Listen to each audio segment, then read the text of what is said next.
We now see the arrival of the much-billed Conor Benn spectacle, which is against Regis Prograis. Now, obviously, we've seen Regis fight Jack Catterall in recent times at light welterweight. We saw him lose to Jack, and I thought he was retiring at that time. We saw him lose to Josh Taylor. We've seen him lose to Devin Haney. But he's a top-level fighter. Is this a good fight, worthy? I mean, it's interesting, Conor hasn't gone down to 140. This is a catch weight at 150, right? Yeah. So Conor hasn't gone down to 147 at this moment in time, and isn't going up to 154 because he knows what awaits him in 154. Interesting perspective, interesting fight, Paul? Yeah, I think it's really good matchmaking, personally. I think Brian Peters looks after Regis Prograis. I think he's a big enough name. He's boxed here before, as you say. But I think if the Regis Prograis that boxed Josh Taylor turns up, then there's trouble ahead. Ben will be in trouble. Yeah. But I don't think that fighter is still there anymore. He was good against Jack Catterall as well, though, wasn't he? He was good, and he is a good fighter. And I saw the interview he did. I don't know whether you were actually on the interview, but he did an interview with talkSPORT, and I was listening to him, and he speaks a lot of sense. And he was explaining about the weight stipulations and what they were asking for, and he got a little bit more money in that. But he's a top fighter, isn't he? He's a great fighter, yeah. But you know, weight divisions are there for a reason. And what I'm saying is, Regis Prograis never boxed above 142 pounds. You know, and so the fight's been made at 150. You go, okay, so Regis asked for the rehydration clause in it. There's no rehydration clause in it because Conor wouldn't agree to that. And you just go like, he's going to be too big for Regis. Yeah. Regis is a great name to have on your record because you go, when you look at 2019. When he boxed Josh Taylor at the O2 Arena, that was a great fight. And you look at it and you go, this kid's got a little bit of everything. Like, he's special. And he was the favourite. And he was the favourite in that fight. Absolutely. And he was also very good in the Devin Haney fight. And there was an argument that he didn't. That he won that fight though, against Josh. You know, it was a quality performance, but he is just a little bit too small. And at this stage of his career, but he's a banger still, isn't he? Yeah, it'd be interesting to see if the power carries up. It was interesting you mentioned Regis Prograis talking to talkSPORT. Let's listen to the piece that he did with talkSPORT the other day. At first, I was like, all right, so, you know, I know Conor Benn is a little bigger than me. My plan was to, you know, of course, I've been at 40 my whole career. I won belts twice at 140. So my goal was I want to go up to 147. I want to do it the right way. I want to go to 145 at first and then maybe go to 47. But they offered this fight at 150. So, you know, when they did say that, I said, you know, well, why not? Can we make the weight at 147? They said no. What about 149? They said no. So I said, what about the weight stipulation? I know he did to Chris Eubank his last fight, and they said no. So of course I said, all right, maybe not. But then, you know, next day I told my manager Brian Peters, I said, man, get the fight. I want the fight. Let's make it happen. So of course, because of weight stipulation, you know, we got a few more dollars and stuff like that, but I was like, man, I do feel like I feel like I'm better than Conor Benn. I feel like I could beat him. So they made the fight happen quick. I mentioned that fight was an undercard. That's because it's not an undercard, it's the co-main event. But I was assuming that Conor was going to fight a big name like Ryan Garcia that was relatively current. What is this fight? Is it an educated gamble from the Benn camp? What is it?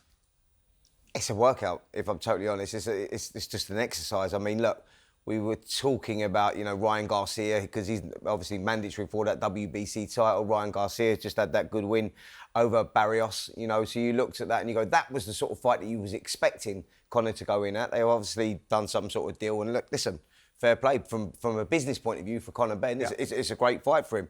Where does he go after that? Then you've got to be talking about Rolly Romeo's. You've got to be talking about Ryan Garcia's. He's got to have one of those big fights. At what, 147? At 147, yeah. If he can get to 147. That's listen, we've both been quite vocal about it.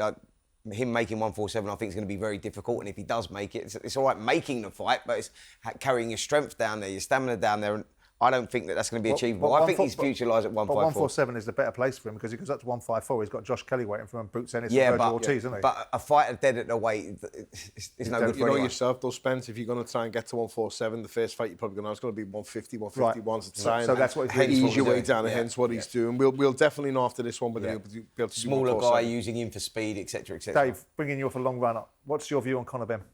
I ain't got a clue, you know. Yes, I don't know. Don't sit on the fence. No, I don't know how good he is. Is that the question? Yeah. You've got a view. You watched him. You had comments about his last fights. I don't know how good he is because, in my opinion, he's the best match fighter in history.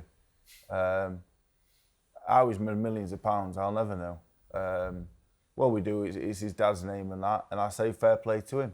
Another example of it, right? He struggled with Payno.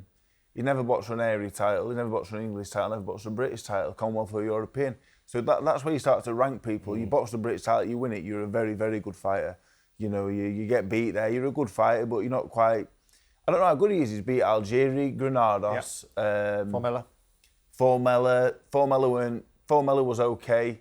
The other guys were really good in the day, but they weren't very good when he boxed them. Eubank was dead at the weight the second time. The first time he lost, and I don't think Eubank's as good as he used to be.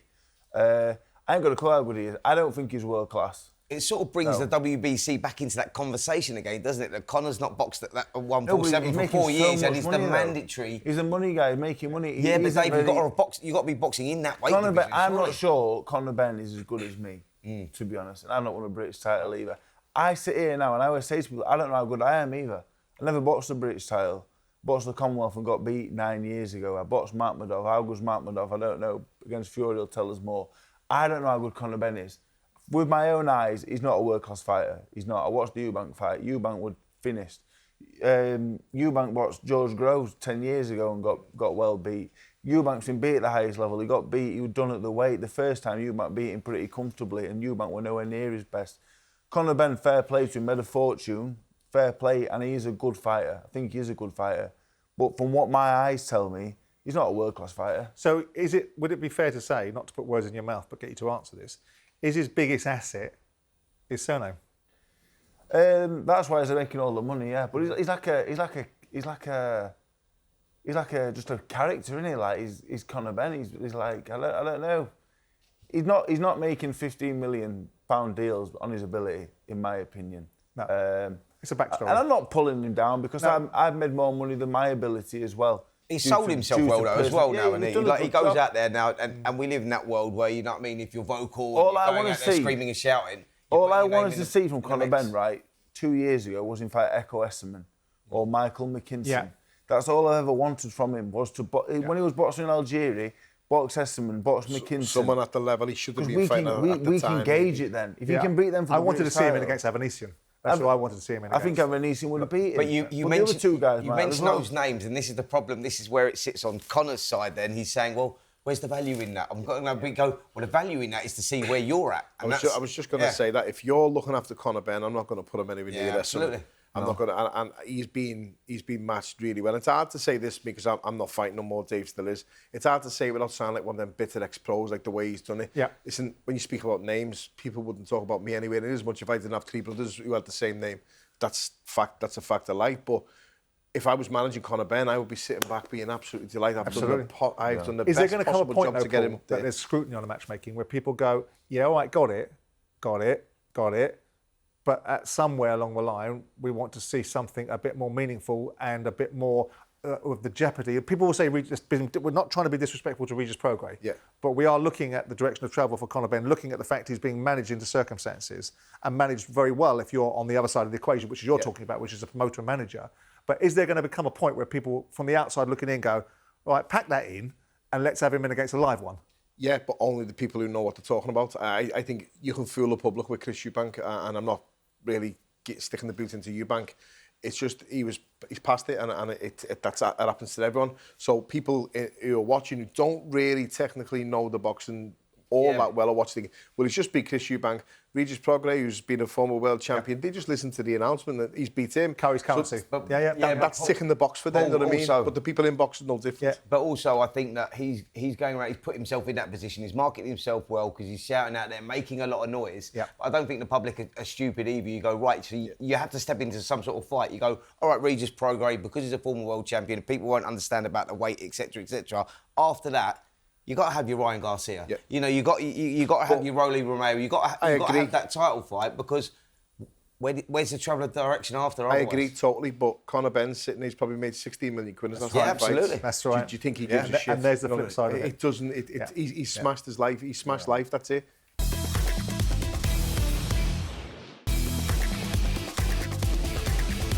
One of the things that the card perhaps should have read was Dave Allen versus Jamie TKV. We'll talk about you in a minute, but Jamie TKV is fighting Richard Reactpaw. What's your view of that fight, Dave? I think it's a great fight. Do you? I think it's an amazing fight. I think Reactpaw TKV is better than me in TKV. I think Reactpaw, he was a world-class cruiserweight. Reactpaw is a world-class puncher. I don't think he's the best boxer in the world, but he's awkward because he's that big, and he's awkward because he's probably not the most well-schooled. Like, obviously, us three all come from amateur boxing gyms and won national titles, and we was all taught to box text, but Reactpaw's a bit awkward because he's a bit all over the place and he's a bit long and awkward, but he can certainly punch and he has experience at the highest level. So I think it's a great fight. I like TKV. I like TKV's style. He's got a similar style. He's a bit of a spoiler. I can appreciate what he does. Some people don't particularly enjoy watching him or myself, but I appreciate what he does. He's strong and he's tough.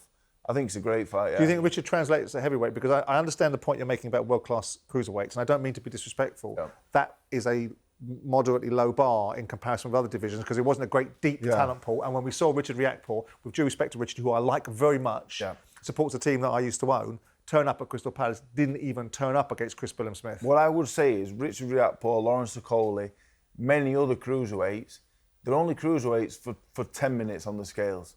Richard Reactpaw being in the ring at 225, 230 pounds. Him and Lawrence Okoli were performing at about 50% doing cruiserweight because having to make the weight. Yeah. Reactpaw, much like Okoli, at heavyweight, is a much more dangerous man. I think Reactpaw, look at Okoli, he's already number one with WBC. Reactpaw will not. I think Reactpaw beats TKV. Yeah, but that's fascinating. I mean, obviously Lawrence got parachuted to number 5 because he won the Bridgerweight world title. Yeah. He then fights Kevin Lerena. He fights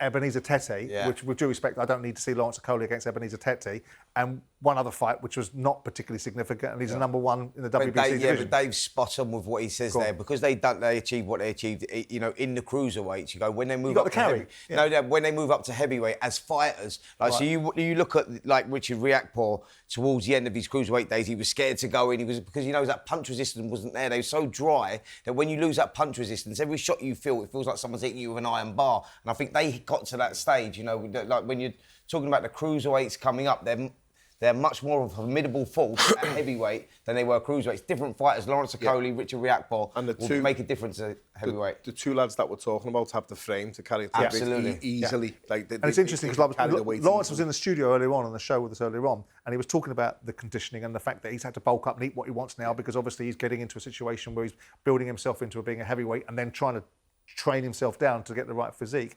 He's fighting Tony Yoka. We had Tony Yoka on the show a few months ago talking about the potential opportunity to fight Anthony Joshua. What do we think of that fight, guys? It's a great fight. You know, I think it's a great opportunity for Tony Yoka, who's, you know, he went off the boil. There was big things expected of him when he turned professional. He beat Joe Joyce in that final.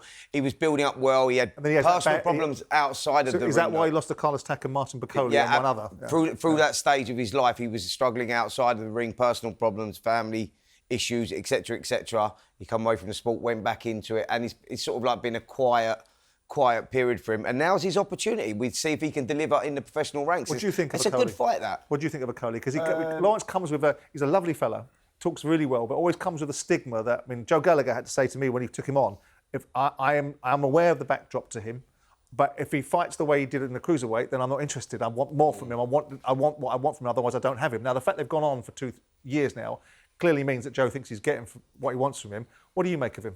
I like Lawrence Okoli a lot. I think he's really good. I think he's a problem for most heavyweights. But it's all right, Joe saying when Lawrence comes under fire off a top-class heavyweight who's hitting him, he's going to grab. It's second nature. It's like when I watch top-class kids, because like when I'm talking about Conor Benn or talking about whoever, I will always give my opinion and then back it up with like when I come against a top-class kid, I go into a bit of a shell. Yeah. It's you'll always revert to type, and Okoli will always grab. But Okoli, unless you're one of the best heavyweights in the world, Okoli will beat you. It might not be pretty, but the Lerena fight was really impressive. He played with That's what we thought as well. And he hurt his arm in the middle of the fight. Being comfortable and Tony, I boxed Tony Yoka 8 years ago. Tony Yoka, when I boxed Tony Yoka, I came away and I said, Tony Yoka will be world heavyweight champion. I didn't have a doubt in my mind. He was the best fighter I ever boxed on that night. But whatever the reasons were, personal problems outside. He was maybe going through divorce and all sorts of stuff going on. I remember distracting him away from boxing. With the 60-kilo girl he's in the gym with Don Charles. But the potential of a good fight, yes. Absolutely. I think Okoli stops him. Yeah, me too. Back to the Fury undercards. Fraser Clark versus Justice Huni. That's an interesting fight, Paul, isn't it? Yeah, it's. I hope Fraser's got something left. And after it was obviously a bad stoppage with Borley, and after what we've seen, I would be one again, he had it so tough, Fraser. Yeah. And I sympathise with him massively. And he's a lovely lad. He's one of the nicest lads you meet in boxing. I don't know anyone that dislikes him. He had to stay on them 2 Olympic cycles with 2 top fighters to try and prepare them and help them. And then he finally got his turn. And there's no way you're going to turn pro and not miss your chance when your chance comes. So, unfortunately for himself, he's been a victim of, and we've seen it with a lot of other fighters in the past. They're putting miles on the clock in the amateurs before they even turn professional and have that first professional fight. Spence, like in our day, it was a little bit different. Dave's different, but now with that GB setup, the World Boxing Series, the fighting with no head guards on, the 3-minute rounds, it's adding miles to the clock. And I think Fraser's been guilty of that. And this is not a fight I would like to see him jump in after what's been happening with him. I think the worry. He's not a banger though, is he? No, but I think the worry here for Fraser Clark is: have we seen the best of Fraser Clark? That's the question. He's lost to Jamie TKV last time out. And you look at that, yeah, he's teamed up with Joe Gallagher, which is a great move, by the way. I think Joe might bring something new out of him. He might find something within himself there teaming up with Joe. But you look at it and go, Fraser Clark, we've probably seen the best of him. Justice Huni, I don't think we have. And I think that, he will take a lot of strength from that Fabio Wardley fight. Yeah, he was winning it round after round, got silly, got careless, got caught, heavyweight boxing, boom, got knocked out. He might grow from that. That might be the moulding of him as a fighter. So Justice Huni's a dangerous fight for him. They're sort of slinging Fraser Clark in here. It's a sink or swim moment. Do you think, it's a difficult one for another fighter to comment on another fighter, but I'll ask you and see what answer I get. Do you think he should still be fighting, Dave? Fraser? I personally, because I'm still boxing, and people say to me all the time, you shouldn't be boxing anymore. You should have, after the Price injuries, you should have stopped. But I'm here 6 years later. It's not for me to tell Fraser, a man who actually beat me. It's not for me to tell him what to do with his own career and his own life. He can make his own choices. He's very experienced. He's clever. He's been around a long time. He's working with Joe, who's been around a long time and who knows the score. The Huni fight, I actually think, is a good fight for him. Because he's not dangerous. No. I wouldn't want to put Fraser in with a big puncher, an aggressive fighter. Huni's a boxer. They'll box each other. I think it's a good matchup, really. I think they'll both box. I think it'll go 12. I think it'll be a good fight. And I couldn't confidently pick you a winner, to be honest. I don't really rate Huni. I never really rated him. Did you not? Not even in his performance against Fabio Wardley, where he did. But I think he has all the ability, but he has no physicality. I don't think he punches, and I don't think he takes a punch either. What do you think Joe Gallagher adds to Fraser, Spence? Joe's a great trainer. I think he's a great tactician. He studies the sport, and I think that he'll add something new to him. I think that with Fraser Clark, my one criticism with Fraser Clark is that he's been a little bit one-dimensional and a little bit one-paced in fights before. We'll have to see, but I think that it's a good addition for sure. We're always talking about direction of travel on this show, and a couple of years ago, I had a conversation with Eddie Hearn about the direction of travel of boxing. Have a listen to what was said there.